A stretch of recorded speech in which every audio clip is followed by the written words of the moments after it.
Bienvenidos a Venganza Perfecta. Por favor, denle me gusta a este vídeo y suscríbanse a Relatos de Historias. Espero que disfruten la historia. Comencemos. La lluvia martilleaba contra el techo del garaje como puños exigiendo entrar. Tomás Méndez no levantó la vista de la pata de la silla que estaba lijando. La veta de la madera captaba la luz de la bombilla desnuda que colgaba del techo, remolinos dorados que no le recordaban nada en particular. Así le gustaba. Sin recuerdos, solo trabajo. El golpe sonó suave al principio. 3 toques, luego más fuerte. Tomás dejó el papel de lija y se limpió las manos en los vaqueros. Nadie lo visitaba. Ya no. El divorcio se había encargado de eso. Su exesposa se había llevado a la mayoría de sus amigos junto con la casa. Los que se quedaron no eran del tipo que llamaba a la puerta. Cruzó el garaje, pasando junto a la sierra de mesa y la estantería a medio terminar que alguien había encargado hacía 3 semanas. La lluvia se filtraba por una grieta en la esquina, formando un charco en el hormigón. Otra cosa que arreglar. Otra cosa que tendría que esperar. Los golpes volvieron, ahora urgentes. Tomás abrió la puerta lateral. El aire frío le golpeó la cara, trayendo el olor a pino húmedo y barro. Miró hacia abajo. Una niña pequeña estaba en su umbral, empapada. Su pelo castaño se le pegaba a las mejillas en cintas oscuras. Llevaba una chamarra rosa demasiado fina para octubre y sostenía algo apretado contra su pecho. Sus zapatos chapoteaban cuando cambiaba de peso. Julia, la voz de Tomás salió áspera. No había visto a su sobrina en 6 meses, quizás más. La niña lo miró con ojos demasiado viejos para tener 5 años. No lloraba, solo estaba allí, temblando. Mami se fue en el coche, dijo Julia, su voz apenas se oía por encima de la lluvia. Me dijo que te buscara. Tomás se agachó, poniéndose a su nivel. El agua goteaba del techo del garaje sobre su hombro. ¿Dónde está tu mamá ahora? Julia le tendió un trozo de papel. Los bordes estaban húmedos, la tinta empezaba a correrse. Tomás lo tomó con cuidado. Acuerdo de tutela temporal, se leía en el encabezado. Debajo, su nombre, Tomás Juan Méndez, en tipografía oficial. Al final, una firma que reconoció, la letra de su hermana Ana, pero extraña de alguna manera. Las letras temblaban y saltaban como si lo hubiera escrito sentada en un coche en movimiento. Entra, dijo Tomás. Puso la mano en el hombro de Julia y la guió hacia el garaje.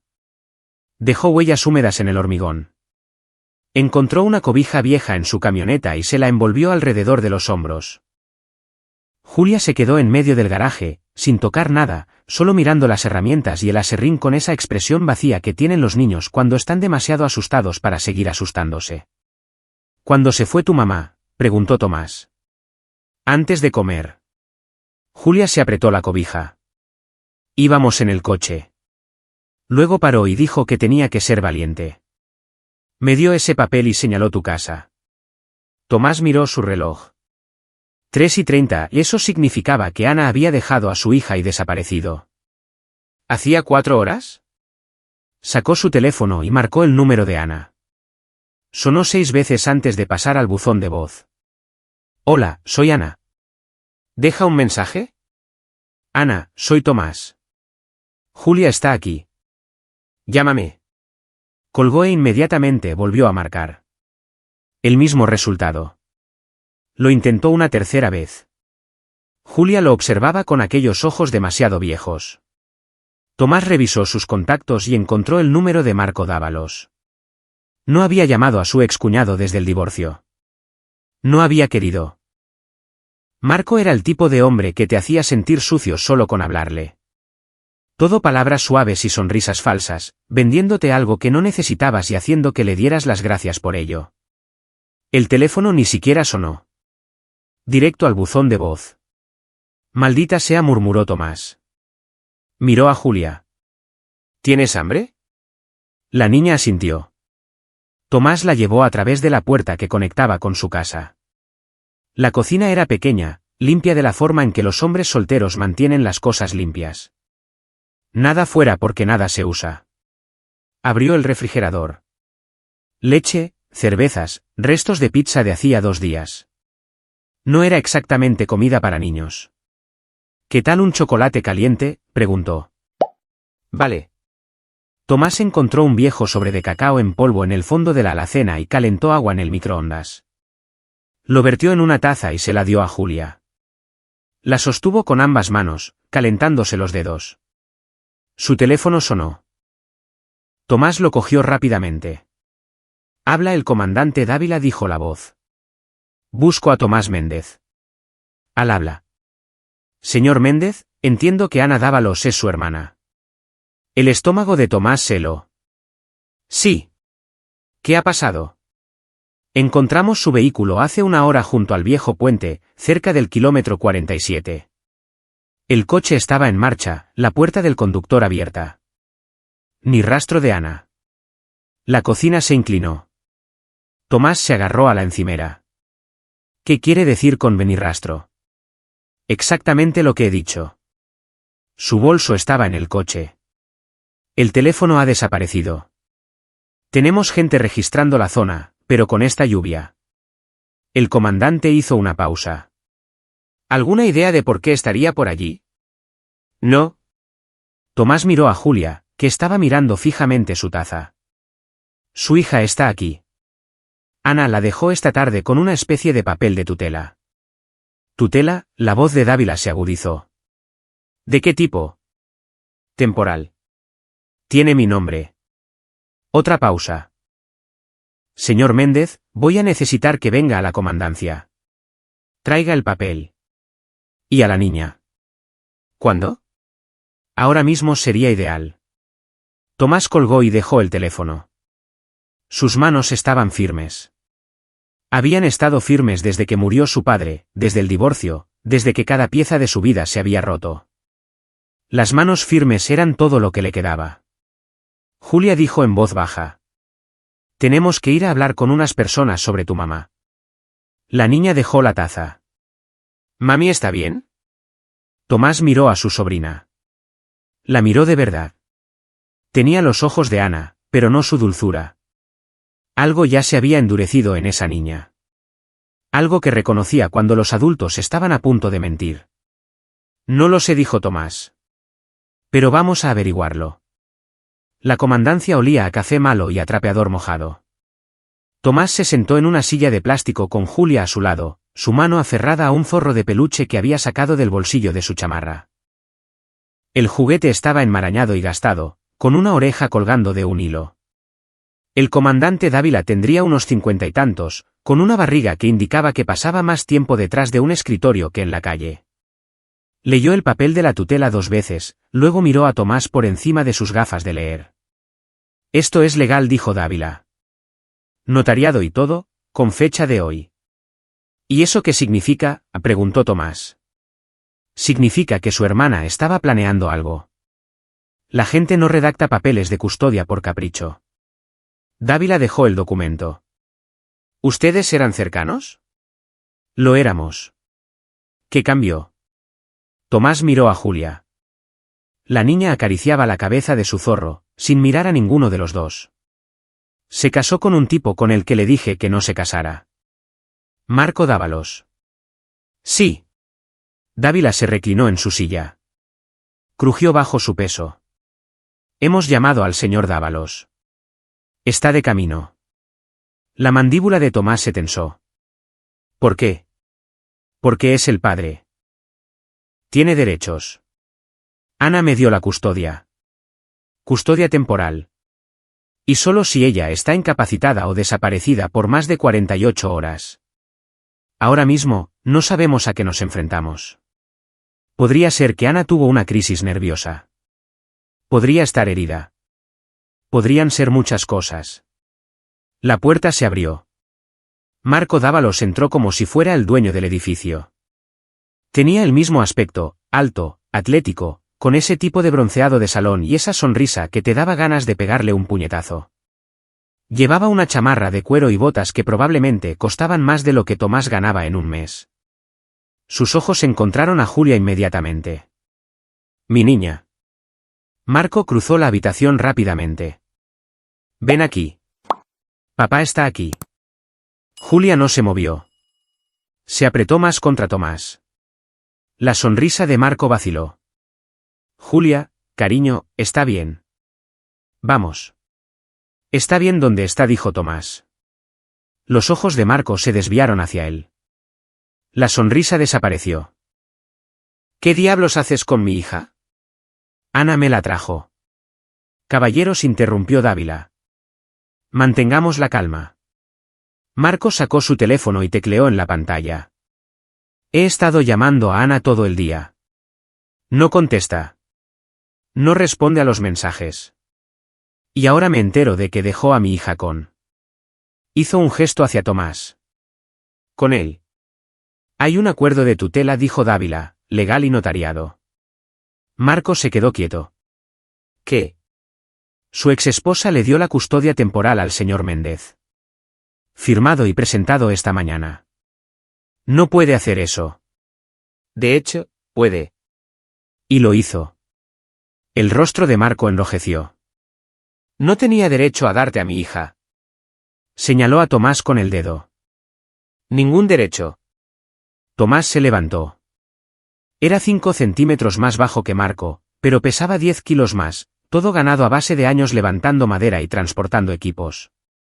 Confió en mí por una razón. Ah, sí. Marco se acercó. ¿Y qué razón es esa? Quizás porque eres un pedazo de basura infiel que le robó su dinero y la dejó para que limpiara tu desastre. El puño de Marco llegó rápido. Tomás lo vio venir y se movió a la izquierda.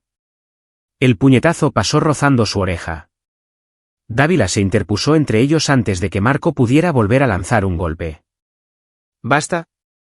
El comandante los separó. Señor Dávalos, si da un paso más lo arrestaré por agresión. Señor Méndez, siéntese. Tomás se sentó. Su ritmo cardíaco no había cambiado. Marco retrocedió, respirando con dificultad.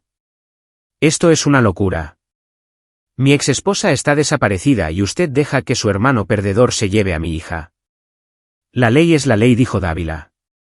Ahora mismo, el señor Méndez tiene la custodia legal. ¿Quiere impugnarlo?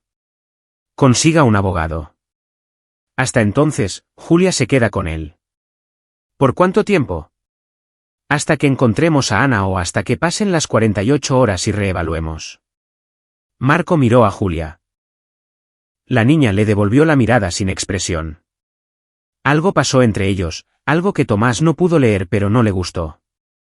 Bien, dijo Marco finalmente, pero voy a estar observando, y cuando Ana aparezca, vamos a tener una larga conversación sobre esto.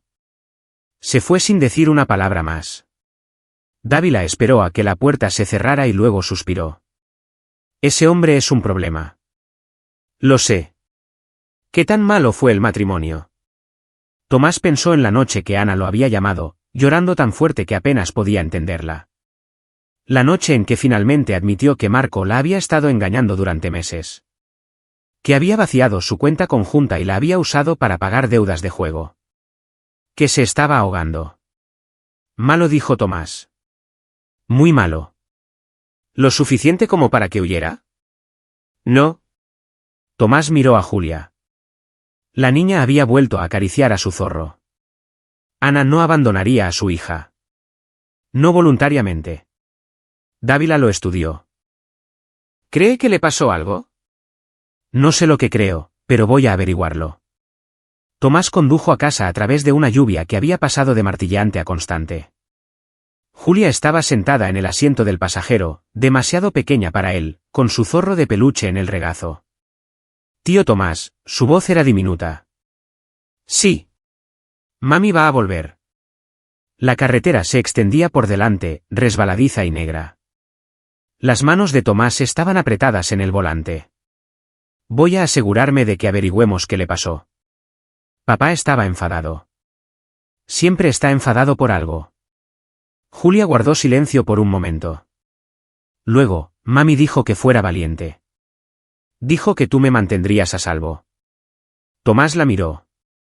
La niña miraba por la ventana la oscuridad que pasaba a toda velocidad. Parecía pequeña, perdida y completamente sola. Sí, dijo Tomás. Lo haré. Cuando llegaron a casa, Tomás acomodó a Julia en su habitación de invitados, la que había estado usando como bodega. Movió cajas y encontró sábanas limpias en el closet. La cama era demasiado grande para ella, parecía una muñeca.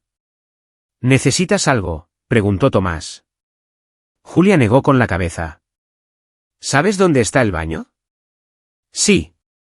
Estaré en la habitación de al lado. Si me necesitas, solo llama. Vale. Tomás comenzó a irse, luego se detuvo. Julia, tu mamá dijo algo más. ¿Algo sobre a dónde iba? La niña lo pensó. Dijo que tenía que arreglar algo.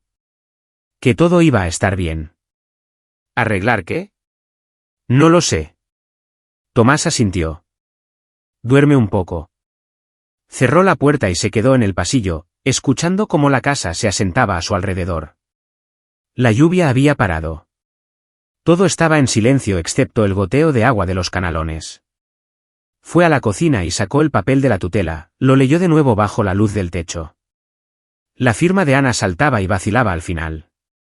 Había estado asustada cuando escribió esto. ¿Aterrada? Quizás.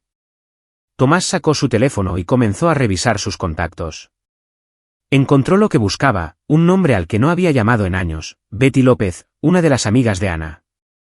Habían sido muy unidas en la prepa. Marcó. Sonó 4 veces.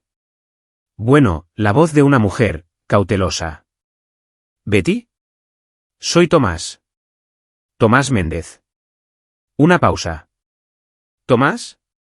No manches. ¿Cuánto tiempo ha pasado? Demasiado. Escucha, necesito preguntarte sobre Ana. La calidez desapareció de su voz. ¿Qué pasa con ella? ¿Cuándo fue la última vez que hablaste con ella? Ayer. ¿Qué? Tomás sintió que algo se movía en su pecho. ¿Qué te dijo? Sonaba estresada. Dijo que tenía una reunión hoy con Marco. Algo sobre la custodia y Betty se detuvo. Espera, ¿qué está pasando? Ana ha desaparecido. Encontraron su coche junto al viejo puente. No puede ser. Dijiste algo sobre la custodia. Sí. La voz de Betty bajó. Han estado peleando por Julia. Marco quería la custodia compartida, pero Ana intentaba conseguir la custodia total por el juego, los engaños y todo lo demás. Tenían una cita en el juzgado para hoy. ¿Pero? Pero dijo que se había pospuesto. Sin explicación. Simplemente pospuesto de la nada. Tomás lo anotó en el reverso del papel de la tutela. ¿Dijo algo más? Solo que tenía miedo. Marco la había estado llamando toda la semana, diciendo que se arrepentiría de intentar quitarle a Julia. La respiración de Betty se entrecortó. Tomás, no pensarás que... No sé qué pensar todavía. Pero gracias. Colgó y se quedó mirando sus notas. Cita en el juzgado pospuesta. Ana asustada. Marco amenazándola. Y ahora Ana había desaparecido. Tomás se sentó en la mesa de la cocina hasta la medianoche, dándole vueltas en la cabeza. De todos modos, no dormía mucho. No desde el divorcio. Dormir significaba sueños, y los sueños significaban recordar cosas que preferiría olvidar. Alrededor de la 1 de la madrugada, fue a ver a Julia. La niña estaba acurrucada bajo las cobijas, con su zorro apretado contra el pecho. Estaba dormida, pero no en paz. Su rostro se crispaba y sus dedos se aferraban al animal de peluche como si se estuviera agarrando a la vida. Tomás cerró la puerta en silencio y volvió a la cocina. Hizo café y se sentó en la oscuridad, viendo cómo la ventana pasaba de negro a gris a medida que amanecía. Cuando Julia se despertó alrededor de las 7, Tomás tenía huevos y pan tostado listos. Comió sin hablar, luego cogió un crayón que había encontrado en una de las cajas y empezó a dibujar en el reverso de un correo basura. Tomás limpió los platos e intentó llamar a Ana de nuevo. Aún nada. Probó con Marco. Buzón de voz. ¿Tío Tomás? Julia le enseñó un dibujo. Mira. Tomás se secó las manos y se acercó. El dibujo era tosco pero claro. Una figura de palitos en un coche. Otra figura de palitos de pie fuera. Y detrás de ellos, una camioneta con ruedas grandes. Esa es mami, dijo Julia, señalando la figura en el coche. Y ese es el hombre que estaba gritando. El estómago de Tomás se heló. ¿Qué hombre? El que nos siguió. Le estaba gritando a mami por la ventana. ¿Qué le gritaba? Julia se encogió de hombros. No lo sé. Mami me dijo que cerrara los ojos. ¿Cómo era la camioneta? Grande y roja. Tomás se quedó mirando el dibujo. Marco Dávalos conducía una camioneta roja. La había visto muchas veces durante el matrimonio. Julia, dijo Tomás con cuidado.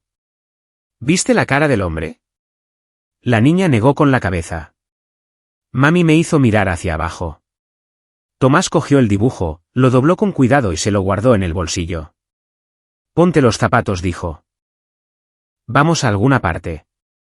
El departamento de Ana estaba en las afueras de la ciudad, en una unidad habitacional que había visto días mejores. Tomás aparcó frente al edificio 12 y miró hacia el segundo piso. El balcón de Ana tenía una planta muerta y una silla de jardín rota. Probó la puerta. Cerrada con llave. Luego volvió a probar el pomo, empujando con más fuerza. Cedió. El cerrojo no estaba echado. Quédate detrás de mí, dijo Tomás. Dentro, el departamento olía a cartón y polvo. Había cajas de mudanza apiladas en la sala, algunas cerradas, otras abiertas con ropa y libros desparramados. El sofá tenía una cobija doblada. La televisión estaba desenchufada. Tomás se movió lentamente por el espacio. Nada parecía revuelto. Sin señales de lucha, solo un departamento en medio de una mudanza. Julia se acercó a las cajas y sacó un conejo de peluche. Este es mío, dijo. Tomás encontró el cuarto de Ana. La cama estaba deshecha. Había ropa amontonada en una silla. En el buró había un diario, de esos con cubierta de cuero y un marcapáginas de cinta. Lo cogió y lo abrió por la última entrada. La fecha era de ayer, 21 de octubre. Si Marco se entera del seguro, estoy muerta. Tomás leyó la línea 3 veces. Luego hojeó las páginas anteriores. La mayoría eran cosas normales, notas sobre Julia, listas del súper, quejas sobre el trabajo. Pero esparcidas por todas partes había entradas sobre Marco, sobre la batalla por la custodia, sobre el dinero. Encontró una entrada de hacía 2 semanas. Cambié el seguro de vida hoy. Julia es ahora la única beneficiaria. 4 millones de pesos. Marco aún no lo sabe. No sé qué hará cuando se entere. Otra entrada de hacía una semana, Marco no para de llamar. Quiere hablar de la póliza. ¿Cómo lo sabe? Yo no se lo dije. Dijo que si no lo arreglo, me arrepentiré. Tomás se sentó en la cama y leyó cada página. Cuando terminó, el cuadro estaba claro. Ana había contratado un seguro de vida y había nombrado a Julia como beneficiaria. Marco se enteró, y el día que Ana desapareció, ella había accedido a reunirse con él para hablar de la custodia y el seguro. Tomás cerró el diario y se lo metió en la chamarra. Esto no era un caso de persona desaparecida. Esto era un asesinato. Se levantó y volvió a la sala. Julia estaba sentada en el suelo abrazando a su conejo. Tenemos que irnos, dijo Tomás. ¿A dónde? A enseñarle a algunas personas lo que dibujaste. El comandante Dávila miró el dibujo y el diario. Luego miró a Tomás. Esto no prueba nada, dijo el comandante. Prueba que Marco la amenazó. Prueba que tuvieron una discusión por dinero. Eso no es un delito. La estaba siguiendo. Julia lo vio. Dávila miró a la niña, que estaba sentada en la misma silla de plástico que el día anterior, aferrada a su conejo. Julia, mi niña, ¿viste la cara del hombre? Julia negó con la cabeza. ¿Oíste su voz? Estaba gritando. ¿Pero no lo viste? No. Dávila se volvió hacia Tomás. Mire, entiendo que esté preocupado, pero un dibujo de una niña de 5 años y una entrada de diario no son suficientes para presentar cargos. Apenas son suficientes para que yo haga preguntas. Entonces haga preguntas, dijo Tomás. Traiga a Marco. Pregúntele dónde estaba. Ya lo hice. Dice que estaba solo en casa. Sin testigos, pero tampoco hay pruebas que lo sitúen en la escena. Vieron su camioneta cerca del puente. ¿Quién? Tomás dudó. Se lo había oído a Betty, que se lo había oído a otra persona. Un chisme de tercera mano. Eso pensaba, dijo Dávila. Mire, estamos haciendo todo lo que podemos. Tenemos buzos en el río. Estamos registrando el bosque. Tenemos gente revisando sus tarjetas de crédito y registros telefónicos. Si hay algo que encontrar, lo encontraremos. ¿Y qué se supone que debo hacer yo? Cuidar de su sobrina. Eso es lo que Ana quería, ¿verdad? Tomás se levantó. Vamos, Julia. Nos vamos.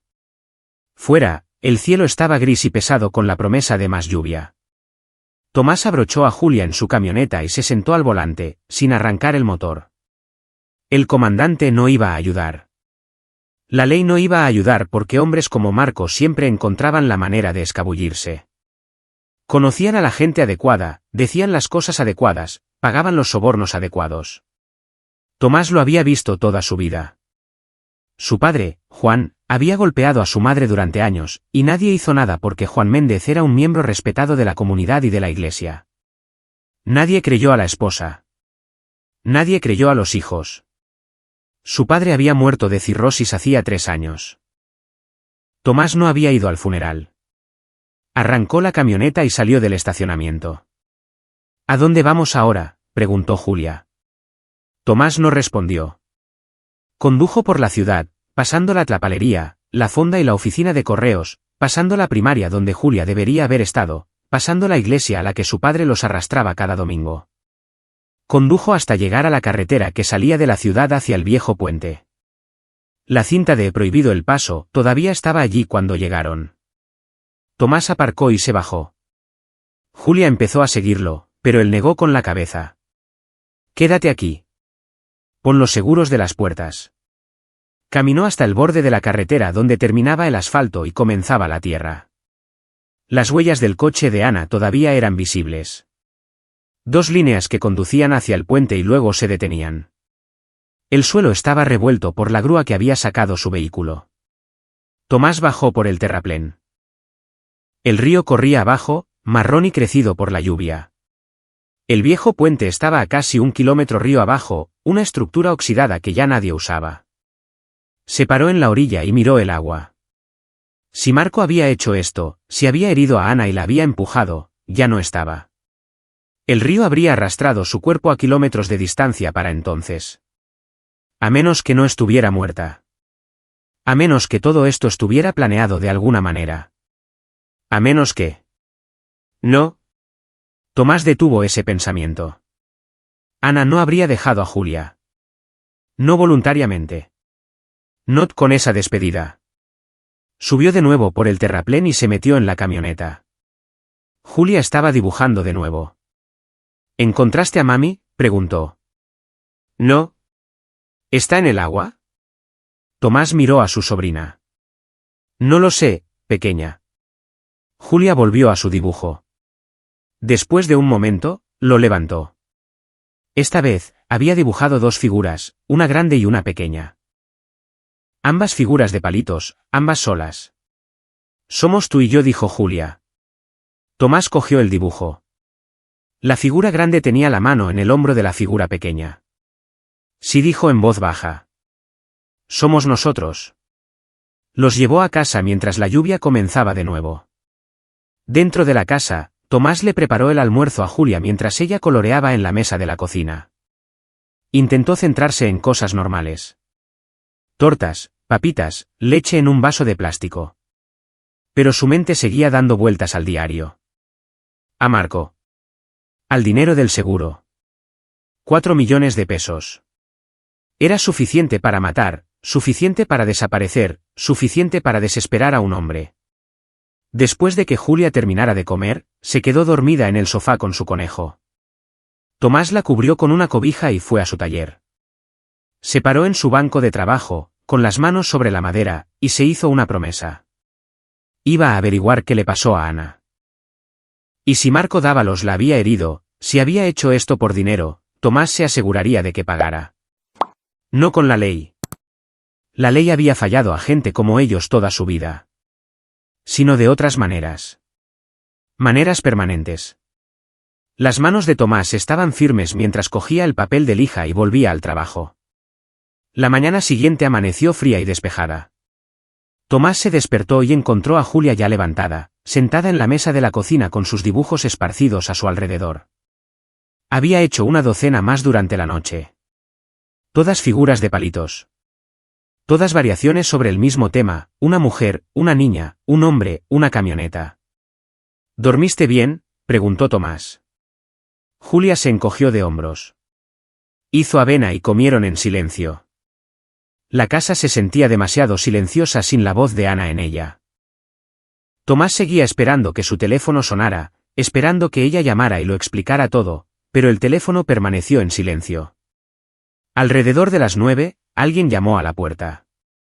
Tomás miró por la ventana. Una mujer estaba en el porche, de unos 30 y tantos años, con ropa de oficina y un bolso de cuero. No la reconoció. Abrió la puerta. Sí. ¿Señor Méndez? Soy Linda Pérez del DIF. Le mostró una credencial. Estoy aquí para hacer una visita domiciliaria sobre Julia Dávalos. La mandíbula de Tomás se tensó. Marco la llamó. El señor Dávalos presentó una queja. Sí. Está preocupado por el bienestar de su hija. La voz de Linda era educada pero firme. Necesito hablar con usted y con Julia. ¿Puedo pasar? Tomás se hizo a un lado. Linda entró y miró alrededor de la casa con el ojo experto de alguien que había visto todo tipo de hogares en todas las condiciones. Su mirada recorrió la cocina limpia, los muebles escasos, los dibujos sobre la mesa. ¿Está Julia aquí?, preguntó Linda. ¿En la sala? Encontraron a Julia en el sofá viendo caricaturas. Linda se sentó a su lado y sonrió. Hola, Julia. Soy Linda. Estoy aquí para asegurarme de que estás bien. ¿Te parece bien? Julia miró a Tomás. Él asintió. Vale, dijo Julia en voz baja. Linda pasó 20 minutos hablando a solas con Julia mientras Tomás esperaba en la cocina. Oyó sus voces, la de Linda, cálida y alentadora, la de Julia, pequeña y vacilante. Cuando terminaron, Linda volvió y se sentó frente a Tomás en la mesa. Julia parece cómoda aquí, dijo Linda. Habla muy bien de usted. Dice que hace un buen chocolate caliente. ¿Eso es todo? ¿Hemos terminado? Linda sonrió. No exactamente. Necesito hacerle algunas preguntas sobre su hermana, su historial, su situación actual. Tomás respondió a todo. Su trabajo, sus ingresos, sus antecedentes penales, que estaban limpios excepto por una pelea de cantina hacía 10 años que había sido desestimada, su divorcio, su relación con Ana, su relación con Marco, o la falta de ella. Linda tomó notas e hizo preguntas de seguimiento. Finalmente, cerró su carpeta. Señor Méndez, voy a recomendar que Julia permanezca bajo su cuidado por el momento. El documento de tutela es legal, y Julia parece gozar de buena salud y buen ánimo. Sin embargo, tendré que hacer visitas de seguimiento semanales durante el primer mes. Bien. Linda se levantó, luego hizo una pausa. ¿Extraoficialmente? Sí. Su hermana vino a mi oficina el día antes de desaparecer. Tomás se quedó quieto.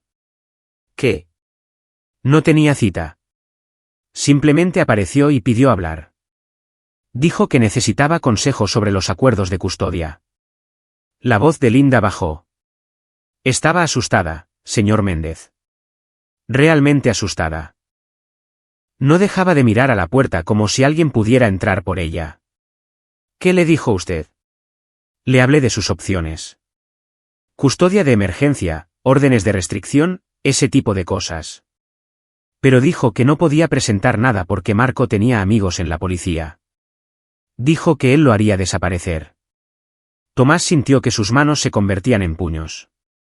¿Dijo algo más? Solo que intentaba proteger a Julia. Que había hecho arreglos por si algo le pasaba. Linda lo miró a los ojos. Creo que sabía que estaba en peligro. ¿Le dijo esto al comandante? Sí. Dijo que no había suficiente para una investigación. Por supuesto que lo dijo. Linda cogió su bolso. Tenga cuidado, señor Méndez. Si Marco Dávalos tiene tantos contactos como Ana creía, va a tener que andarse con ojo. Después de que se fue, Tomás se quedó en la cocina pensando en lo que había dicho. Marco tenía amigos en la policía.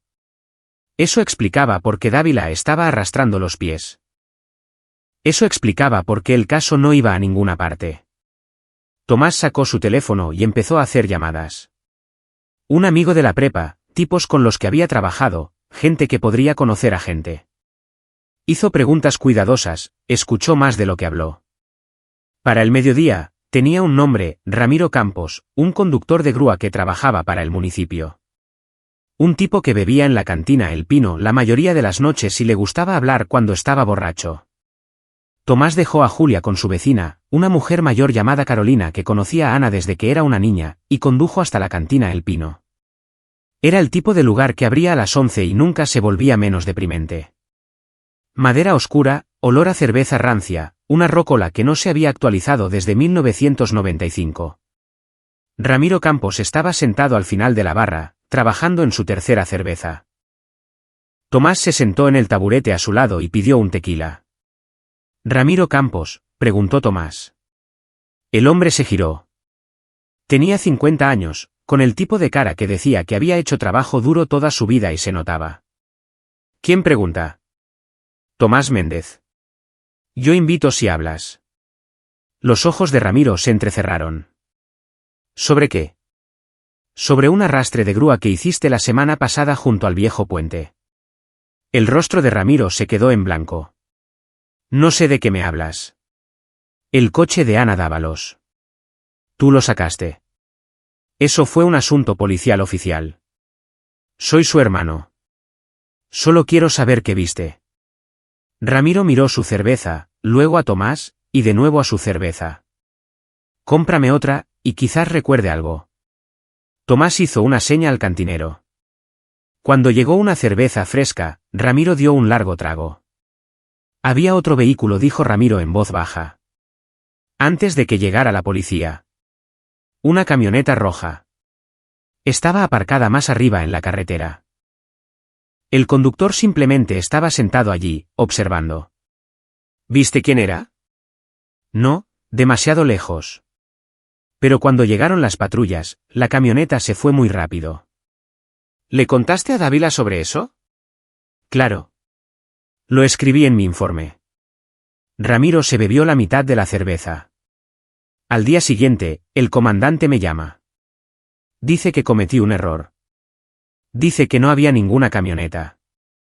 Dice que debería corregir mi informe. ¿Lo hiciste? Ramiro no le sostuvo la mirada. Tengo esposa e hijos. No puedo permitirme perder mi chamba. Tomás deslizó un billete de 1000 pesos sobre la barra. ¿Qué tipo de camioneta? Ford Lobo. Último modelo, rines personalizados. Ramiro cogió el dinero y se lo guardó rápidamente. Es todo lo que sé. Tomás se levantó. Te lo agradezco. Oye, Ramiro le agarró del brazo. Sea lo que sea que estés pensando, no lo hagas. Marco Dávalos tiene gente. Si vas tras él, también acabarás en el río. Gracias por la advertencia. Tomás salió de la cantina y condujo de vuelta a casa. Julia estaba coloreando con Carolina cuando llegó. Le dio las gracias a la anciana y se llevó a Julia adentro. Esa noche, después de que Julia se durmiera, Tomás se sentó frente a su laptop y comenzó a buscar. Abrió las redes sociales de Marco Dávalos, usando cuidadosamente una cuenta falsa. Marco publicaba mucho, fotos de obras que había terminado, su camioneta, él mismo en restaurantes y bares. Siempre sonriendo, siempre pareciendo exitoso. Tomás revisó las publicaciones. Encontró una de hacía 3 días, Marco de pie junto a su Ford Lobo roja con rines cromados personalizados. La misma camioneta que Ramiro había descrito. Hizo una captura de pantalla y la guardó en una carpeta.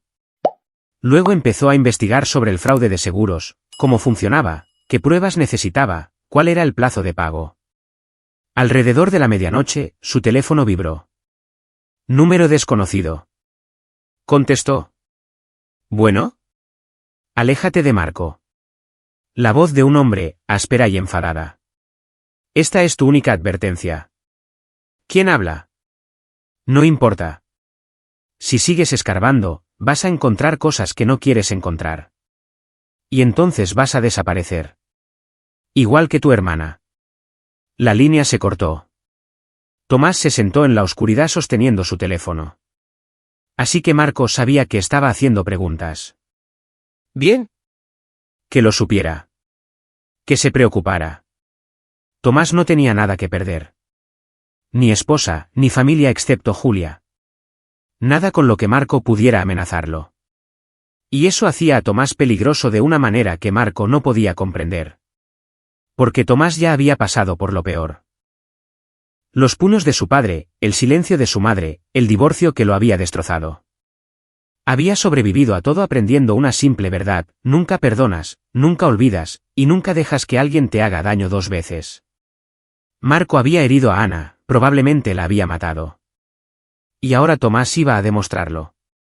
No por justicia, la justicia era una mentira que la gente se contaba a sí misma. Por venganza. El acoso comenzó 2 días después. Marco apareció en el taller de Tomás sobre las 3 de la tarde, golpeando la puerta. Tomás la abrió y se encontró a su excuñado, con la cara roja y furioso. «¿Has estado haciendo preguntas?», dijo Marco. ¿Sobre mí? Así es.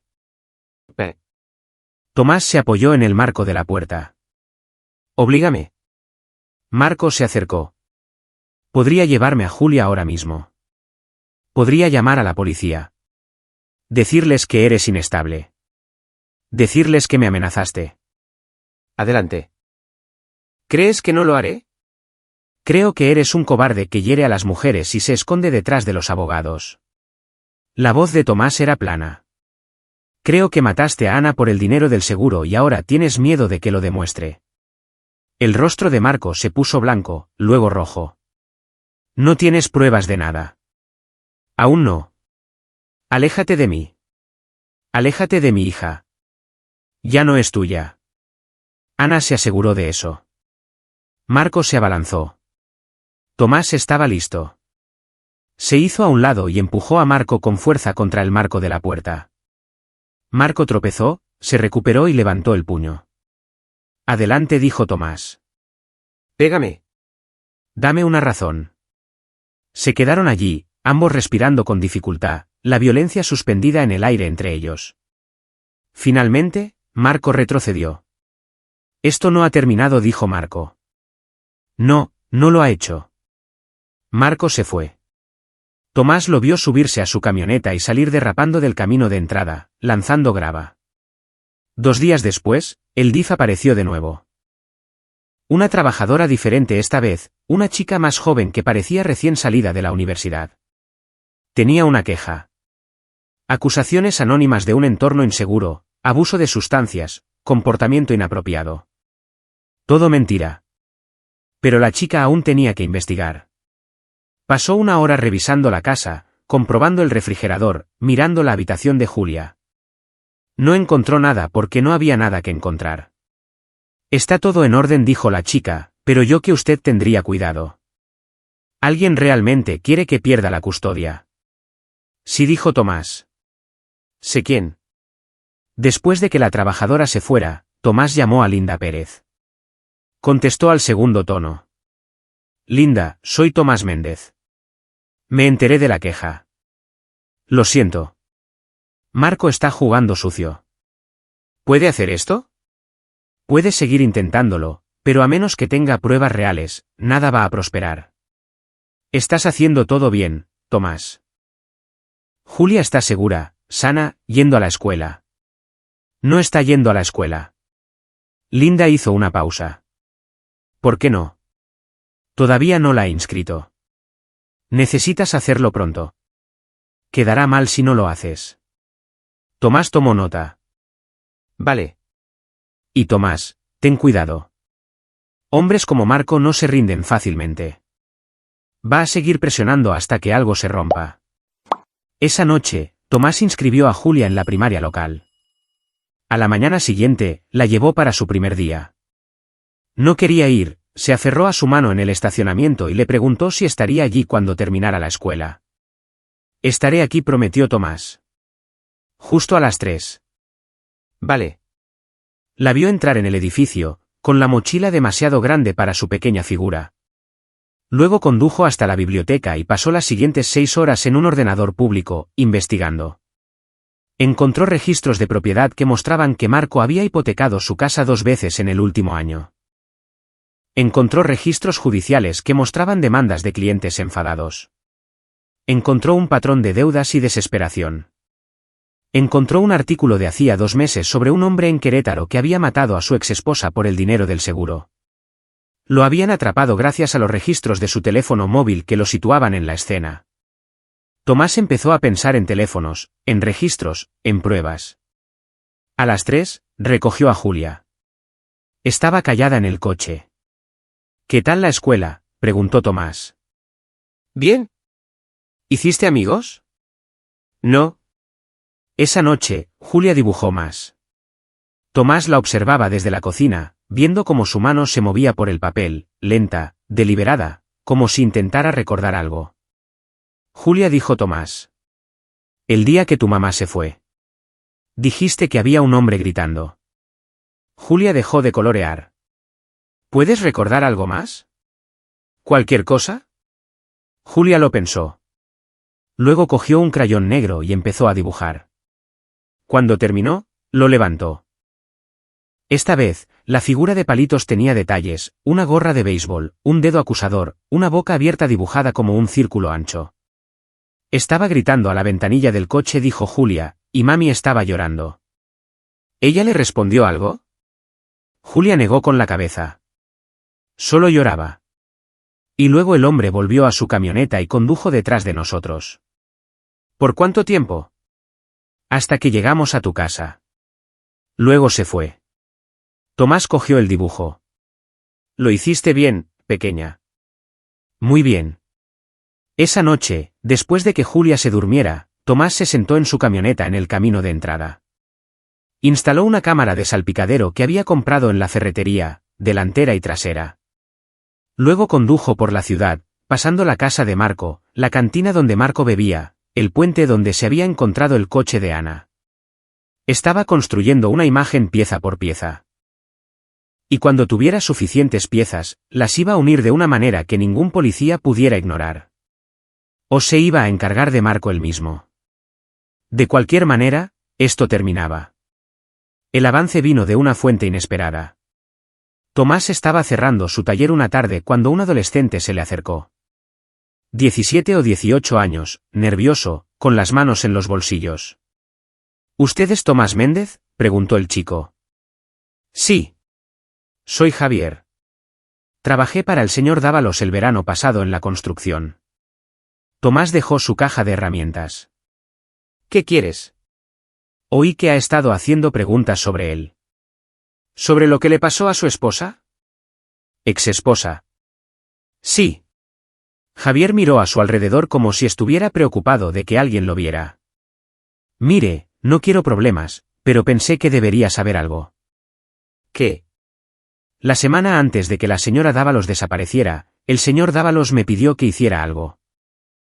Me preguntó si sabía cómo encontrar los registros telefónicos de alguien.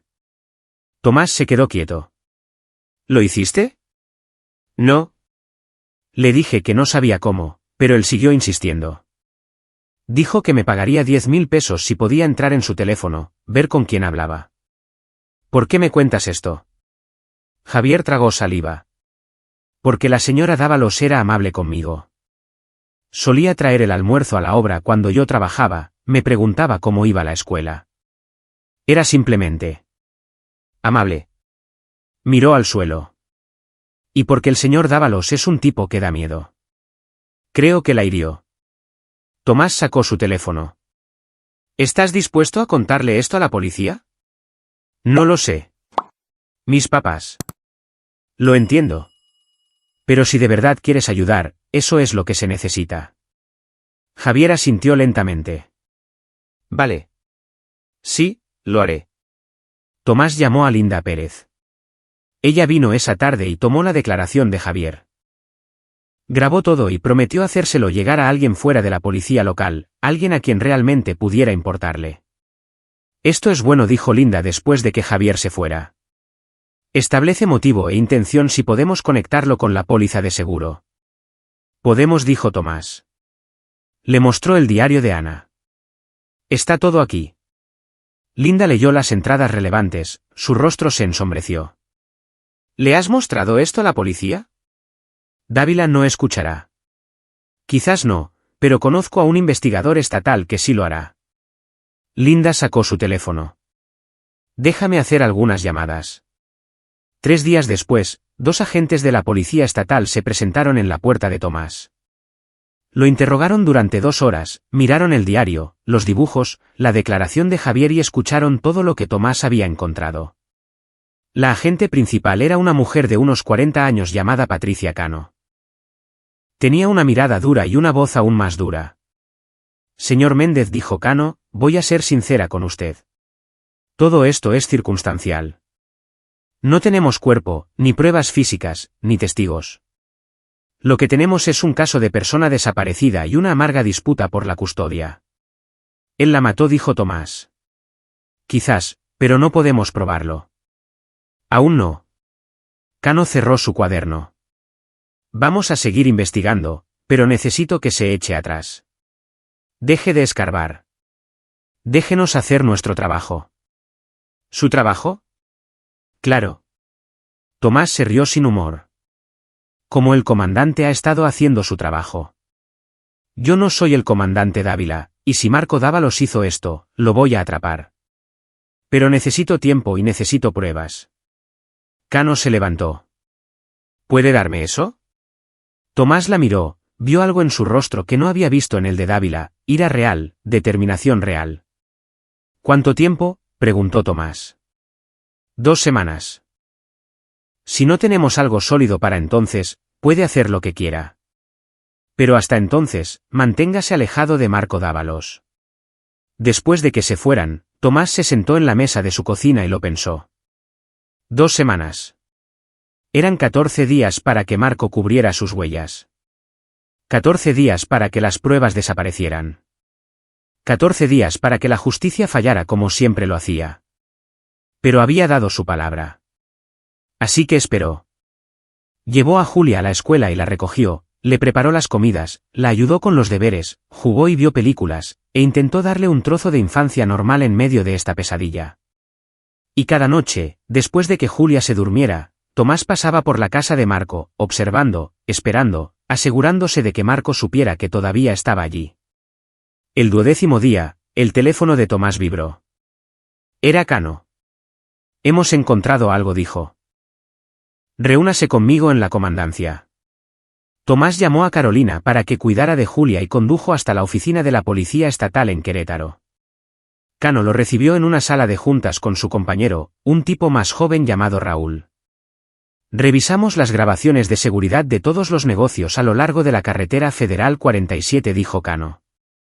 Encontramos esto. Puso un vídeo en su laptop.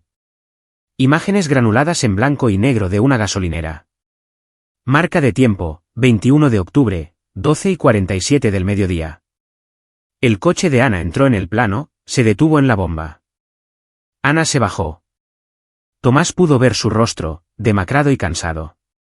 Puso gasolina, volvió al coche, empezó a salir. Entonces otro vehículo entró en el plano, una camioneta roja. Se detuvo junto al coche de Ana, bloqueándolo. Tomás se inclinó hacia adelante. El ángulo no era lo suficientemente bueno para ver dentro de la camioneta, pero podía ver el rostro de Ana a través de su ventanilla. Parecía aterrorizada. La camioneta se quedó allí unos 30 segundos. Luego retrocedió y siguió al coche de Ana fuera del estacionamiento. Esa camioneta está registrada a nombre de Marco Dávalos, dijo Cano. Podemos situarlo siguiendo a su hermana 3 horas antes de que se encontrara su coche. No es una prueba de asesinato, pero es suficiente para traerlo a interrogar. Tomás sintió que algo se desenrollaba en su pecho. ¿Cuándo? Mañana por la mañana. Vamos a conseguir una orden esta noche. Cano lo miró. Esto es un buen trabajo, señor Méndez. Usted empezó esto. Sin su insistencia, nunca habríamos investigado. Tomás no se sentía bien. No sentía nada excepto una fría determinación. ¿Qué pasa si contrata a un abogado?, preguntó Tomás. Entonces seguimos construyendo el caso. Pero ahora lo tenemos preocupado. La gente preocupada comete errores. Tomás condujo a casa, le dijo a Julia que la policía estaba cerca de averiguar qué le pasó a su mamá. La niña solo asintió y volvió a su dibujo. Esa noche, Tomás no durmió. Se quedó en la cama mirando al techo, pensando en Marco en una sala de interrogatorios, pensando en la justicia, esperando que fuera suficiente, sabiendo que probablemente no lo sería. Acto 3, el ajuste de cuentas. A la mañana siguiente, la agente Cano llamó. Marco Dávalos había contratado a un abogado y se negaba a responder preguntas. Pero la publicidad en torno a su entrevista había hecho daño. Su negocio de construcción estaba perdiendo clientes a raudales. Su reputación estaba destruida y la presión aumentaba. Se va a quebrar, dijo Cano. Solo dale tiempo. Pero Tomás ya no quería dar más tiempo. Había esperado. Había dejado que la ley lo intentara. ¿Y qué había conseguido? Marco seguía libre. Ana seguía desaparecida. Y Julia seguía despertándose cada noche llorando por su madre. Esa tarde, Tomás tomó una decisión. Condujo hasta la casa de Marco y se sentó fuera durante 1 hora, observando. La camioneta de Marco estaba en la cochera. Había luces encendidas dentro. Finalmente, Marco salió con ropa de deporte y se fue, probablemente al gimnasio como Tomás lo había visto hacer una docena de veces antes. Tomás se bajó de su camioneta y rodeó la casa de Marco hasta la parte de atrás. La puerta trasera tenía una cerradura simple. Tomás había trabajado en la construcción durante años, sabía cómo abrir cerraduras simples. Dentro, la casa olía a loción cara y a comida para llevar. Tomás se movió rápidamente por las habitaciones. Buscaba una cosa, el teléfono de Marco. Lo encontró en el cuarto, cargando en el buró. Tomás lo desenchufó y revisó el historial de llamadas. Encontró lo que buscaba, 3 llamadas a un número que Tomás reconoció. El celular personal del comandante Dávila. Marco había estado llamando al comandante, probablemente para asegurarse de que la investigación siguiera enterrada. Tomás tomó fotos del historial de llamadas con su propio teléfono. Luego volvió a poner el teléfono de Marco exactamente donde lo había encontrado. Salió por donde había entrado y condujo a casa. Se sentó en su cochera durante 10 minutos, pensando. Luego llamó a Marco. Marco contestó al tercer tono. ¿Qué? Tenemos que hablar, dijo Tomás. No tengo nada que decirte. ¿Ni siquiera sobre el dinero del seguro? Silencio. Luego, ¿qué pasa con eso? Sé por qué lo hiciste. Sé de la deuda, las demandas, todo. Tomás mantuvo la calma en su voz. Tengo pruebas, Marco. Suficientes para hundirte. Estás lleno de... ¿Lo estoy? ¿Quieres arriesgarte? Tomás hizo una pausa. Reúnete conmigo esta noche. Arreglemos esto como adultos. ¿Dónde? Tomás lo pensó. Un lugar privado. Un lugar con significado. La vieja cabaña junto al río. La que nuestro papá solía llevarnos a pescar. ¿Por qué allí? Porque quiero mirarte a los ojos cuando hagamos esto. Sin policías, sin abogados. Solo tú y yo. Marco se rió. Sonó mal. ¿Me estás amenazando? Te estoy dando la oportunidad de explicarte. Es más de lo que le diste a Ana. Otra pausa. Bien. A las 9. No traigas a nadie o me voy. Ni se me ocurriría. Tomás colgó y se quedó allí, con las manos en el volante. Su ritmo cardíaco no había cambiado. Sus manos estaban firmes. O estaba a punto de saber la verdad, o estaba a punto de hacer algo de lo que no podría retractarse. De cualquier manera, esto terminaba esta noche. La cabaña estaba a 30 kilómetros de la ciudad, en lo profundo del bosque, cerca de donde el río se curvaba. El padre de Tomás la había construido hacía décadas. Una cabaña de caza, la llamaba, aunque nunca habían cazado nada excepto la paz de su ira. Tomás llegó a las 8:30. Aparcó su camioneta fuera de la vista y caminó el resto del camino. La cabaña estaba oscura, cayéndose a pedazos. El porche se hundía, las ventanas estaban rotas, pero seguía en pie, lo cual era más de lo que Tomás podía decir de la mayoría de sus recuerdos de infancia. Entró y encendió una lámpara de queroseno que había traído. La cabaña era una sola habitación, una mesa, algunas sillas, una estufa de leña en la esquina. Polvo y excrementos de ratón por todas partes. Tomás miró su teléfono. No había señal tan lejos. Estaba bien. No necesitaba refuerzos para esto. A las 9:15, unos faros cortaron la oscuridad. Tomás oyó el portazo de una camioneta. Pasos en el porche. Marco entró por la puerta y se detuvo. Miró alrededor de la cabaña, a Tomás de pie junto a la mesa. Este lugar, dijo Marco. Ana me habló de él. Dijo que tu padre solía traeros aquí cuando estaba borracho. Así es. Dijo que os daba una paliza a los dos, y luego os hacía limpiar pescado como si nada hubiera pasado.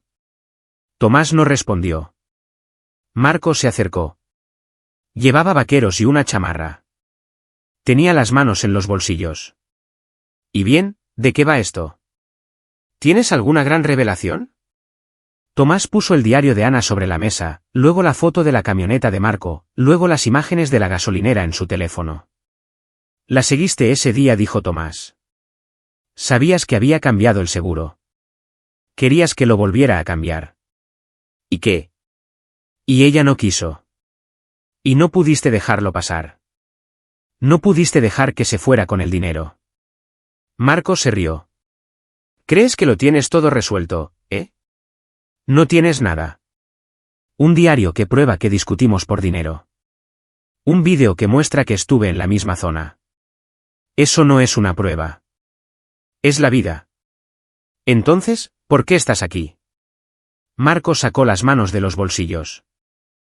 Sin armas, solo puños. Porque estoy harto de ti. Harto de tu superioridad moral. Harto de que te lleves a mi hija. Nunca fue tuya. No de verdad. Ana se aseguró de eso. Ana. El rostro de Marco se crispó. Ana era débil. Siempre llorando. Siempre asustada. Le di todo y lo tiró a la basura. Le robaste. Pedí prestado. Hay una diferencia. La engañaste. Era aburrida. Y cuando intentó irse, la mataste. Las palabras quedaron suspendidas en el aire. Marco miró fijamente a Tomás. Luego sonrió. Pruébalo, dijo Marco. Tomás sintió que algo frío se instalaba en su pecho. Lo estás admitiendo. Estoy diciendo que no puedes probar una mierda. Sí, la seguí. Sí, peleamos. Pero eso no significa que la matara. Marco se acercó. Que todo el mundo sepa, Ana condujo su coche hasta ese puente y saltó. No pudo soportar ser madre soltera. No pudo soportar la deuda. Pasa todo el tiempo. No habría dejado a Julia. Quizás no le importaba tanto Julia como crees. Tomás se movió rápido. Su puño impactó en la mandíbula de Marco, haciendo que su cabeza se echara hacia atrás. Marco tropezó, se recuperó y devolvió el golpe. Chocaron contra la mesa, enviando la lámpara por los aires. Se hizo añicos contra la pared, sumiendo la cabaña en la oscuridad. Lucharon como animales. Sin técnica, solo rabia. Tomás conectó dos buenos golpes antes de que Marco cogiera una silla y la blandiera. Tomás la esquivó, sintió el viento pasar junto a su cabeza. Placó a Marco y cayeron con fuerza, rodando por el suelo astillado. Marco se puso encima, con las manos alrededor del cuello de Tomás. Tomás no podía respirar, no podía pensar, solo reaccionó. Su mano encontró algo en el suelo, un trozo de una pata de silla rota. La levantó y conectó con la sien de Marco. Marco rodó a un lado, jadeando. Tomás se puso de pie, todavía sosteniendo la madera. ¿Quieres la verdad? La voz de Marco era entrecortada. Estaba de rodillas, con sangre corriendo por un lado de su cara. Bien, te daré la verdad. Tomás esperó. Se suponía que no debía defenderse, dijo Marco. Solo íbamos a hablar. Iba a convencerla de que cambiara el seguro. Eso es todo. Se rió, un sonido roto. Pero no quiso escuchar.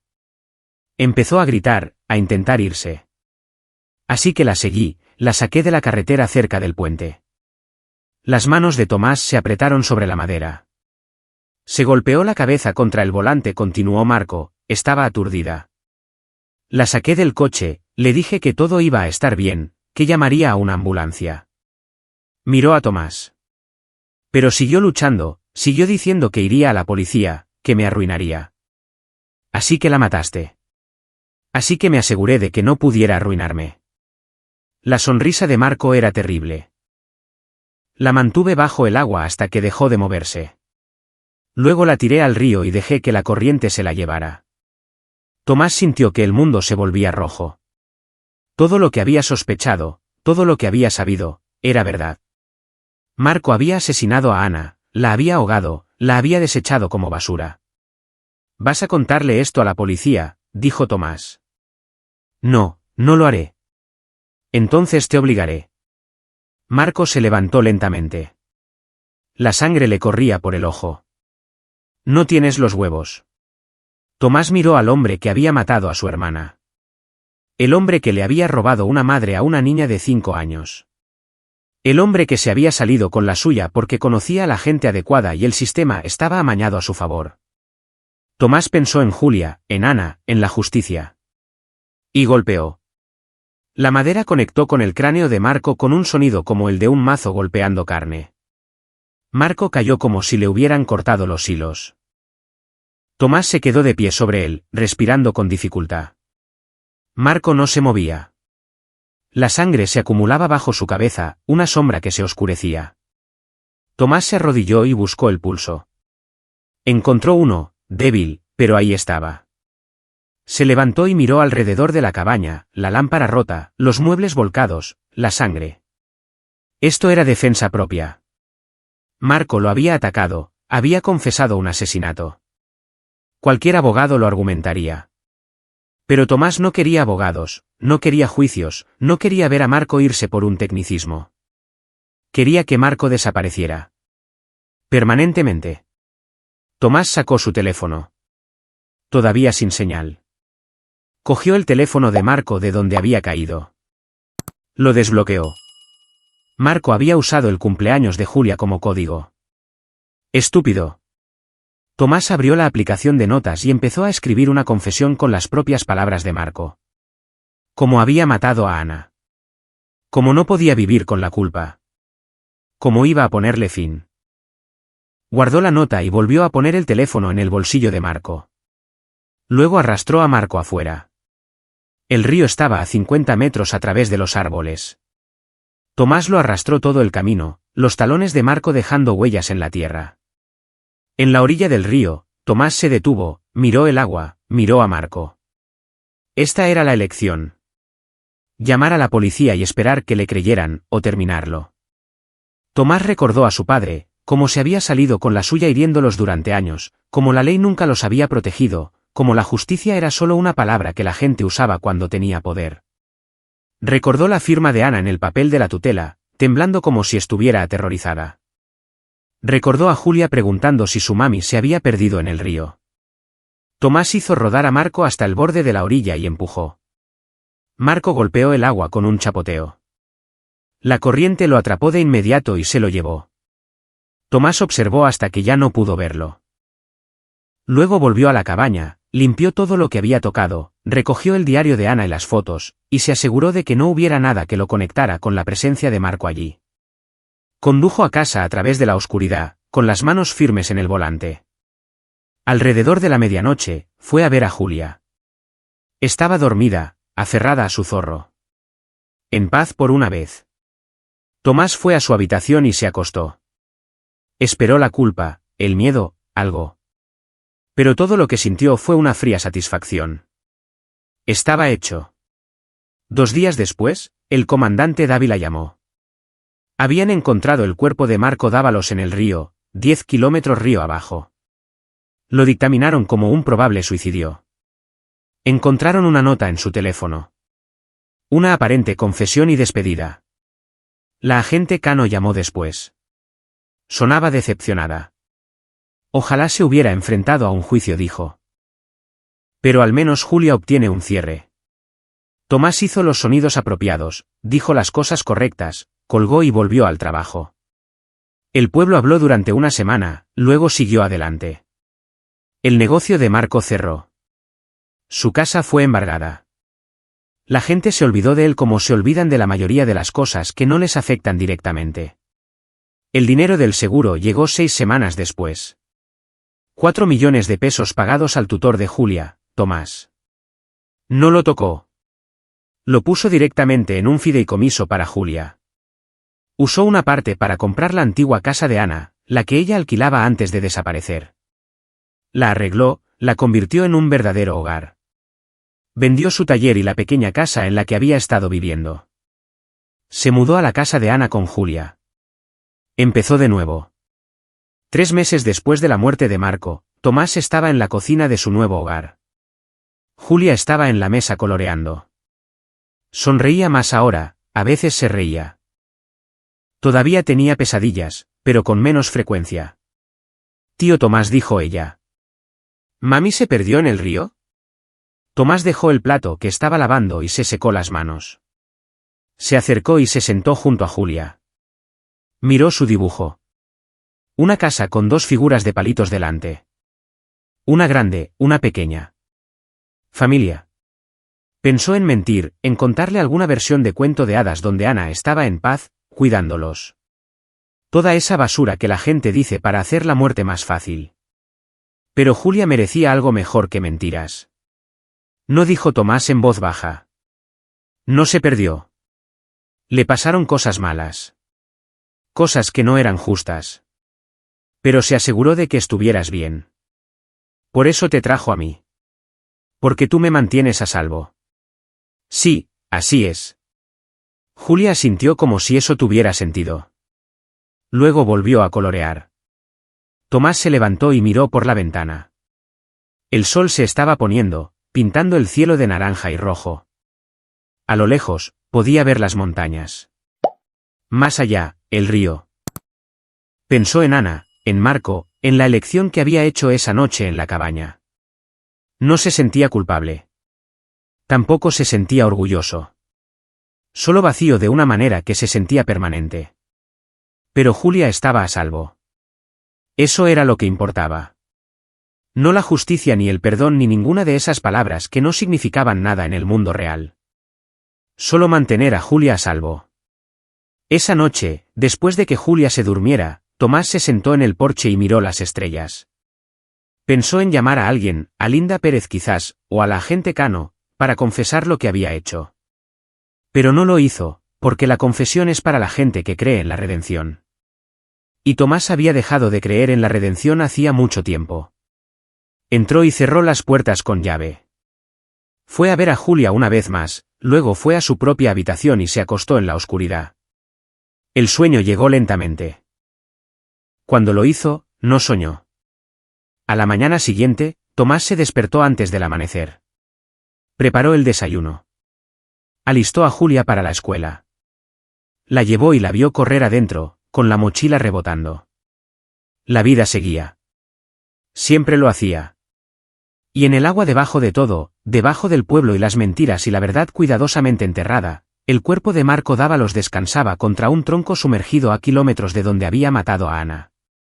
Finalmente, alguien lo encontraría, se preguntaría qué pasó realmente, pero para entonces ya no importaría. Tomás había hecho las paces con lo que había hecho. Había aceptado que algunas cosas no podían ser perdonadas, No podían ser arregladas, solo podían ser terminadas. Condujo a casa a través de una luz matutina que hacía que todo pareciera limpio y nuevo. Dentro de su cabeza, se murmuró a sí mismo, se acabó, y nadie volverá a lastimarla jamás.